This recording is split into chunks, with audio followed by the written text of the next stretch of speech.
রাজবাড়ীর গোয়ালন্দ উপজেলার দৌলতদিয়া ঘাটে নদী পাড়ি দিতে অপেক্ষমাণ ঢাকাগামী সৌহার্দ্য পরিবহনের একটি যাত্রীবাহী বাস পল্টন থেকে নদীতে পড়ে গেছে। হতাহত অনেকেই, নিহতের সংখ্যা আরও বাড়তে পারে বলে জানাচ্ছে স্থানীয় সূত্রগুলো। ঘটনার ভিডিওতেও দেখা গেছে একই চিত্র। হাসনা হেনা নামের ফেরিটি সজোরে পল্টনে আঘাত করা মাত্র চালু বাসটি গিয়ে নদীতে পড়ে। ফেরিঘাটে উপস্থিত আরেক যাত্রী জানান, ফেরির ধাক্কায় পল্টনের এক পাশ ঢালু হয়ে যায়, সেই কারণেই হয়তো নিয়ন্ত্রণ রাখতে পারেনি বাসটি।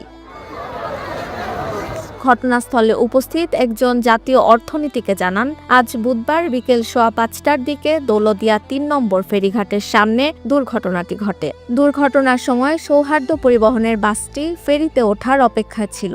বাসটি ছিল ফেরিতে ওঠার লাইনের সবচেয়ে সামনে। যখন ফেরিটি পল্টনে এসে ভেড়ে, তখন বাসটি চালু অবস্থাতেই ছিল। হাসনা হেনা নামে ফেরিটি আসা মাত্রই সৌহার্দ্য পরিবহনের বাস আক্ষরিকভাবেই নদীতে গিয়ে ঝাঁপ দেয়। ঘটনাস্থলে উপস্থিত সবার মনে এখন একটাই জিজ্ঞাসা, অতিরিক্ত তাড়াহুড়োর কারণেই কি এই মর্মান্তিক পরিণতি, নাকি অন্য কিছু?